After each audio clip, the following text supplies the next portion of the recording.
Sa Afghanistan, isang drone ang lumilipad sa maliit na nayon na nakakuha sa atensyon ng mga mamamayan at agad silang naghanda para sa pag-atake. Hindi nagtagal ay dumating ang grupo ng mga sundalong Amerikano at nakitang walang tao sa bayan dahil lahat ay nagtago sa loob. Patuloy na naglakad ang team at nang makita nila ang isang lalaki na kahina-hinalang may dalang bomba, agad nila itong pinalibutan at nagbanta na babarilin siya kapag hindi niya ibinaba ang kanyang armas. Noong una, sinubukan ng lalaki na huwag pansinin ang banta, ngunit nang mapansin niyang seryoso ang mga sundalo, naglabas siya ng baril kaya napilitan ang mga sundalo na barilin siya, na agad niyang ikinamatay. Pagkatapos ay ipinaalam ni Jake kay Colonel Mason ang tungkol sa patay na tao at ang bomba, at humingi ng pahintulot na i-disarm ito. Tumanggi si Mason, ngunit hindi siya pinansin ni Jake at ginawa pa rin ito, matagumpay na na-disarm ito. Sa sandaling iyon, biglang sumabog ang lihim na pangalawang bomba na pumatay sa karamihan ng mga sundalo. Hindi nagtagal ay lumabas ang mga lalaki mula sa mga gusali at pinalibutan ang mga Amerikano habang nagpapaputok sila at nagsimula ang isang marahas na labanan. Ang mga sundalong Amerikano ay mabilis na naubos at tanging sina Jake at Mason lamang ang natira.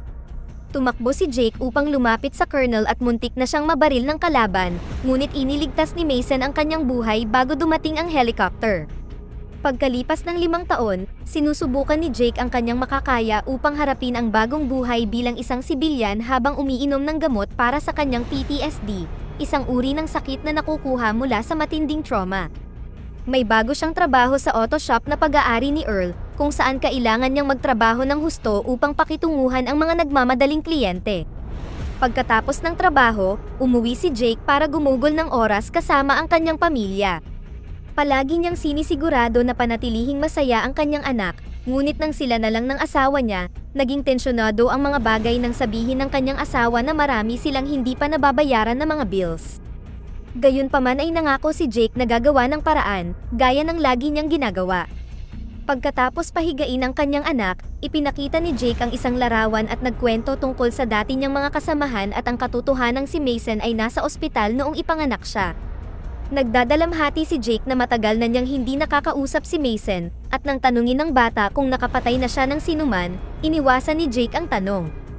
Kinabukasan, pumasok si Jake sa trabaho at nakita ang grupo ng mga gangster na nagsasabing may utang si Earl sa kanila. Nang subukan ni Jake na paalisin sila, inutusan ng pinunong si Fresh ang mga tauhan niya na bugbugin si Jake, ngunit madaling natalo ni Jake ang lahat gamit ang wrench. Pinigilan siya ni Fresh sa pamamagitan ng pagpapakita sa kanya ng baril, pagkatapos ay umalis siya kasama ang gang at nangako ng round 2 sa hinaharap. Pagkatapos ay hinarap ni Jake si Earl, na umamin na dati rin siyang bahagi ng gang ngunit mapalad na nakaalis sa ganong klaseng pamumuhay at nakabuo ng isang bagay na matatawag niyang tahanan. Nangako si Earl na lagi niyang poprotektahan ang nasasakupan, kaya hindi kailangang mag-alala ni Jake sa kanyang pamilya. Pakiramdam ni Jake ay nasa digmaan pa rin siya at tinawagan ng asawa upang kamustahin sila, at sinabi ng kanyang asawa na dapat ay tumawag na lamang siya sa mga pulis sa halip na nakisali. Kinagabihan, umuwi si Jake at nakita si Fresh sakay ng sasakyan at binanggit ang payback bago umalis. Si Jake na natataranta ay mabilis na pumunta sa loob ng bahay at tila nawasak ng matuklasan na patay na ang kanyang pamilya, at dahil sa sobrang paghihinagpis ay sumigaw siya at umiyak. Makalipas ang ilang sandali, dumating ang mga pulis at sinubukan na magtanong ng ilang mga katanungan, ngunit biglang umalis si Jake sakay ng kanyang truck. Nagmaneho siya sa lungsod upang hanapin ang sasakyan ni Fresh habang patuloy na naglalaro sa isip niya ang pinakamasayang alaala ng kanyang pamilya. Sa kalaunan, nahanap niya ang kotse sa labas ng club, at nagmamadaling pumasok si Jake na may hawak na baril at nagsimulang barilin ang bawat miyembro ng gang nang walang pag-aalinlangan. Nang papatayin na niya si Fresh, ipinaliwanag ni Fresh na hindi niya gustong patayin ang pamilya ni Jake ngunit wala siyang pagpipilian. Hindi nito nabago ang isip ni Jake at binaril pa rin si Fresh. Pagkalipas ng 5 buwan, si Jake ay nasa bilangguan upang pagbayaran ang ginawang krimen at ang PTSD niya ay lalong lumala habang ginugugol niya ang halos buong araw sa pag-iisip kung paano pinatay ni Fresh ang kanyang pamilya. Isang araw, nagulat si Jake sa pagbisita ni Mason na nag-aalok ng tulong upang muling buksan ang kaso. Gayunpaman, tumanggi si Jake dahil sa tingin niya ay nararapat siyang makulong at inulit ang sinabi niya sa hukom, nakaganti siya at hindi siya nagsisisi, at gagawin niya ito ulit. Pagkatapos ay hiniling ni Jake kay Mason na huwag nang bumalik at sinabihan ng gwardya na ibalik siya sa selda. Nang gabing iyon, naalala ni Jake ang mga araw na kasama niya ang hukbo at kung paano nagretiro si Mason matapos iligtas ang kanyang buhay. Makalipas ang ilang sandali, binisita si Jake ng estranghero na nagngangalang Ramsey, na binanggit na nagpapatakbo siya ng private task force. Gayunpaman, hindi na siya hinayaan ni Jake na magsalita pa at muling hiniling sa gwardya na ibalik siya. Kinagabihan, nanaginip si Jake tungkol sa kanyang pamilya nang biglang pumasok sa selda niya ang isang grupo ng mga lalaking nakamaskara at tinurukan siya ng pampatulog bago siya kanidnap. Nang magising si Jake maya-maya, nalaman niyang wala na siya sa kulungan at natuklasan niyang ang dumukot sa kanya ay si Ramsey, na umamin na matagal na niyang sinusubaybayan si Jake at humanga sa record niya. Ang organisasyon ni Ramsey na tinatawag na Section 8 ay hindi sumusunod sa mga patakaran at iniisip ni Ramsey na kaya nilang ibalik kay Jake ang kanyang layunin. Binanggit din ni Ramsey na mas gugustuhin ng anak ni Jake na makita siya bilang isang bayani, hindi isang convict, kaya sa wakas ay tinanggap ni Jake na sumali. Maya-maya sa Washington DC, ipinakilala ni Ramsey si Jake sa natitirang bahagi ng koponan, sina Elias, Ajax, Brunner, at Mueller. Pagkatapos ay inilibot siya sa lugar na tinawag nilang Batcave habang ipinapaliwanag na mayroon silang 8 operatiba sa Washington at 8 sa ibang lugar sa mundo. Ang misyon ay nagmumula sa State Department at NSA na laging may kinalaman sa paglutas sa mga banta laban sa pambansang seguridad. Dahil nagsisimula pa lang si Jake, si Mueller ang magiging bantay niya at sasamahan siya sa lahat ng misyon hanggang sa tumaas ang ranggo niya. Bibigyan din si Jake ng bank account, apartment sa lungsod, sasakyan, backstory, at alias dahil ang alam ng lahat ay patay na siya. Pagkatapos ay kinailangan ng umalis ni Ramsey, kaya ang team na ang bahala sa pagsisimula ng initiation process ni Jake. Si Ajax ay nagsimulang i-provoke siya, itinulak at binato ng ilang mga suntok. Tumanggi si Jake na lumaban at ginawa niya ang lahat para iwasan siya, ngunit naging napaka-agresibo ni Ajax kaya napuno si Jake.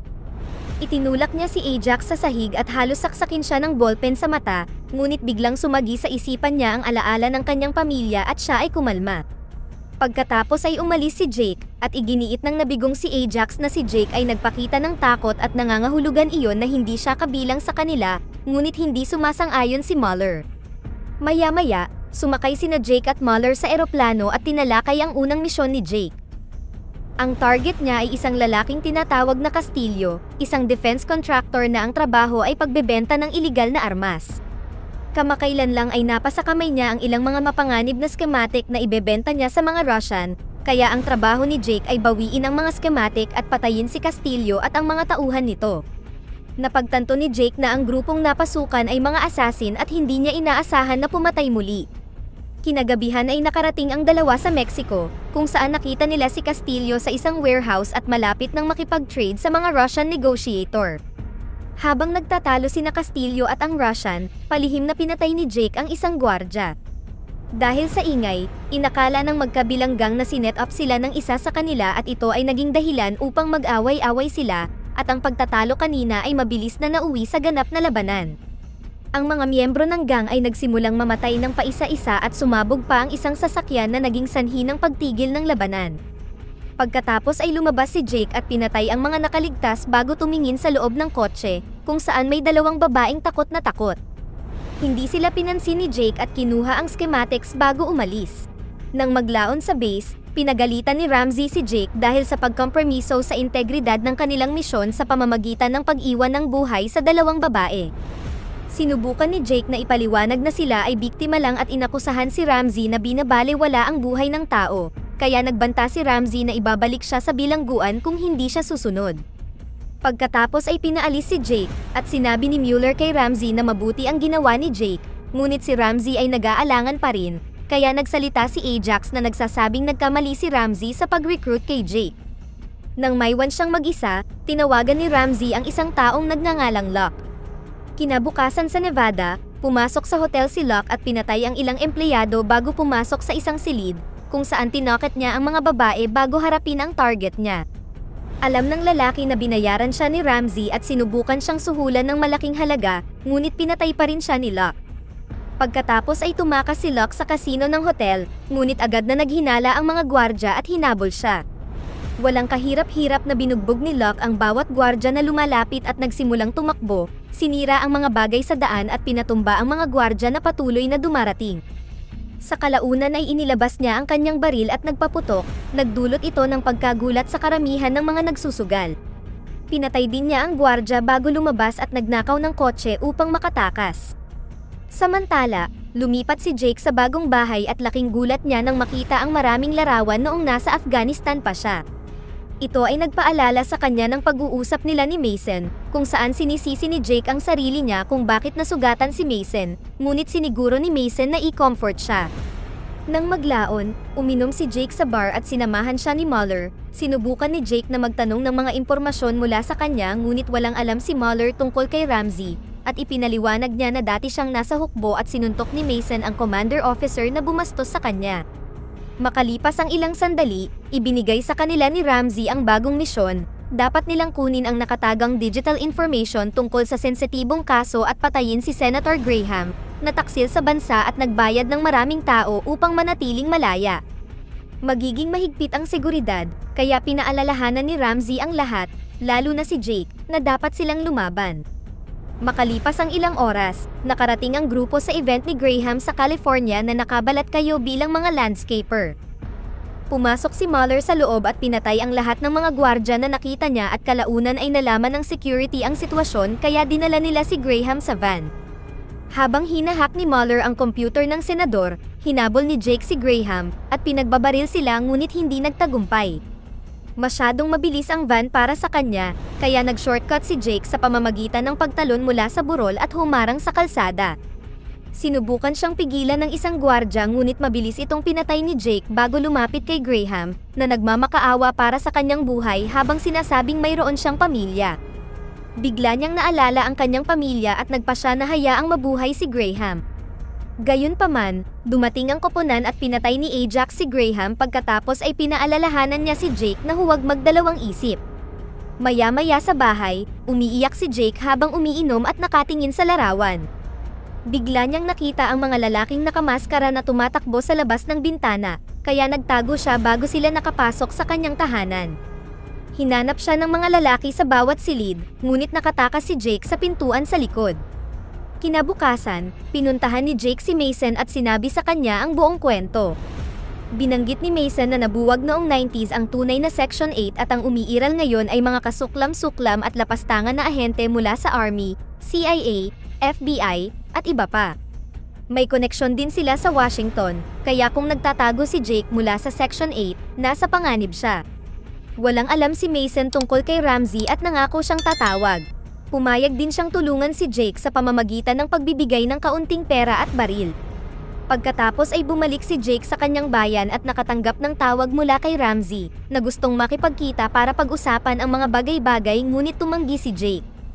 Pagkatapos ay inutusan ni Ramsey si Mueller na tawagan si Locke, na kasalukuyang nagtatago sa Argentina, upang bigyan siya ng misyon na patayin si Jake. Maya-maya, nakasalubong ni Jake ang matalik na kaibigan ng kanyang anak at habang pinag-uusapan nila ang trahedya, nalaman niya na bago pinatay ang kanyang pamilya, nakita niya si Fresh na may kasamang mga tao na nakaitim na suit tulad ng mga secret agent na nakikita sa comics. Bago siya makakuha ng higit pang impormasyon, dumating si Locke at nagpaputok, kaya itinulak ni Jake ang bata sa isang tindahan bago tumakbo palayo. Nang ibabaw ang takot sa lugar habang pinapatay ni Locke ang ilang sibilyan, at hindi nagtagal ay dumating ang pulis ngunit agad silang binaril ni Locke. Ang kaguluhang ito ay nagbigay ng pagkakataon kay Jake na makatakas, at nagnakaw si Locke ng sasakyan ng pulis at hinanap siya habang tinatawagan si Ramsey upang sabihin ang nangyari. Sa gabi, si Jake ay nagtago sa tindahan ni Earl at naalala niya kung paano siya pinalaki ni Earl pagkatapos mamatay ang mga magulang. Biglang nag-beep ang computer, palatandaan na dumating ang team, at kumuha sina Jake at Earl ng mga armas para labanan sila.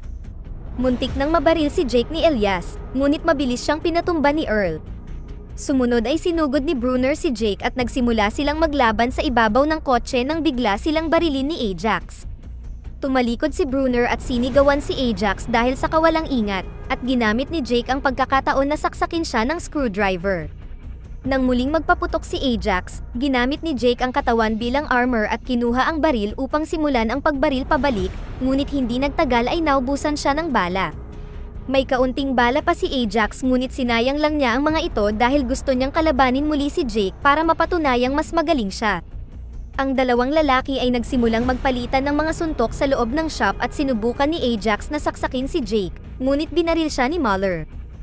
Pagkatapos ay sinuri ni Jake si Earl, na nakaligtas naman, at ibinigay kay Jake ang susi ng kotse upang makatakas siya dahil parating na ang mga pulis.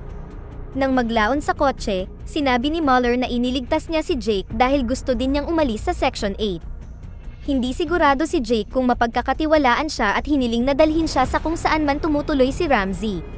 Kinabukasan ay dumating ang dalawa sa Montana at sinubukan nilang pumuslit sa kagubatan upang hanapin ang cabin ni Ramsey, ngunit pagtalikod ni Jake, bigla siyang bumagsak. Matapos mapanaginipan muli ang kanyang pamilya, nagising si Jake na nakatali sa upuan sa loob ng silid kasama sina Ramsey at Muller, na nagtatrabaho para kay Ramsey upang iset up ang bitag na ito para kay Jake. Sinabi ni Ramsey na mayroon siyang sorpresa at nabigla si Jake nang makitang pumasok si Mason sa silid, nalaman na nakikipagtulungan din siya kay Ramsey. Ang organisasyon ay nangangailangan ng ahente na may kakayahan tulad ni Jake kaya sinabi sa kanila ni Mason kung paano siya mare-recruit. Ibig sabihin ay sila ang nagbayad kay Fresh para patayin ang pamilya ni Jake. Hindi makapaniwala si Jake na pinagtaksilan siya ni Mason, ngunit sumagot lang si Mason na sinasayang ni Jake ang talento niya sa pag-aayos ng kotse at sa anak niya. Pagkatapos ay iniwan ng grupo si Jake at binayaran ni Mason sina Ramsey at Muller ng perang napagkasunduan nila. Sinabi ni Ramsey na dapat nilang patayin si Jake dahil siya ay malaking banta at sumang-ayon naman si Mason, ngunit siya ay pumasok sa loob. Habang binibilang ni Muller ang pera, pinuntahan ni Mason si Jake at pinalaya siya bago ipinagtapat ang katotohanan. Siya ay nagtatrabaho upang buwagin ang Section 8 mula sa loob, at ngayon ay gusto niyang tulungan siya ni Jake na tapusin ang trabaho. Pagkatapos ay sinadya ni Mason na patunugin ang alarm, at nang dumating ang dalawang gwardya upang suriin, mabilis nilang pinatay ang mga ito. Mas maraming lalaki ang patuloy na dumarating at pinagbabaril silang lahat ng dalawa habang hinahanap nila si Ramsey. Nagsimula ang isa pang putukan habang sinisira ng mga bala ang buong paligid, at nang makita sila ni Ramsey, nagtago siya kasama si Muller at inalok kay Jake ang perang mula kay Mason. Tumugon si Jake ng putok ng baril, kaya sinubukan ni Ramsey na kumbinsihin si Jake na kasalanan lahat ito ni Mason ngunit hindi siya pinaniwalaan ni Jake. Habang sila ay nagtatalo, si Muller ay palihim na kumikilos at sinubukan na barilin si Jake, ngunit sinabihan siya ni Mason na umilag at sa halip ay siya ang natamaan ng bala, na pinatumba si Muller bilang kapalit. Nagmamadali si Jake upang tingnan ang kaibigan at sinubukan ni Ramsey na kunin ang pera, ngunit tinakat siya ni Jake ng ilang putok. Pagkatapos ay hiniling ni Mason kay Jake na tapusin ang trabaho bago namatay. Sa sandaling iyon ay humarang si Muller at sinubukan na barilin si Jake, ngunit wala na siyang bala kaya nagsimula silang maglaban. Pagkatapos makipagpalitan ng ilang suntok, sinaksak ni Mason si Jake sa balikat, ngunit ginamit niya ang pagkakataon na ibalik ang kamay nito laban sa kanya at patayin siya. Pagkatapos ay lumabas si Jake at nakitang tumatakas si Ramsey sakay ng kotse, kaya nagnakaw siya ng sasakyan at sinundan siya. Parehong nagpapaputok ang dalawang lalaki habang nagmamaneho na parang mga baliw, at biglang bumangga si Ramsey. Naglakad si Jake papunta sa sasakyan, at nang insultuhin siya ni Ramsey dahil sa pagdadalawang isip, sa wakas ay pinatay siya ni Jake. Sa gabi, dinala ng pulisya si Jake upang makipagkita kay General Savoy, na pinagtatrabahuhan ni Mason. Inalok ni Savoy si Jake ng trabaho at malinis na record kung tatanggapin niyang sumali sa kanyang koponan, ngunit tinanggihan ni Jake ang alok na nagsasabing wala siyang kailangang ipaglaban. Nagbabaka sakali, binigay pa rin ni Savoy ang card. Maya-maya ay bumalik si Jake sa bahay at nakita si Locke na naghihintay sa kanya at gusto pa rin niyang tapusin ang kanyang trabaho dahil nakasalalay ang kanyang reputasyon. Di nagtagal ay nagsimula silang lumaban ng mano-mano at ang dalawang lalaki ay parehong nagpakita ng kamanghamanghang mga kasanayan sa pakikipaglaban habang gumagamit ng anumang bagay o kasangkapan sa silid upang umatake. Nang lumipat ang away sa kusina, pareho silang kumuha ng kutsilyo hanggang sa ibato ni Locke si Jake sa sahig. Ito ay nagpahintulot kay Jake na makuha ang kanyang baril at sa wakas ay pinatay si Locke.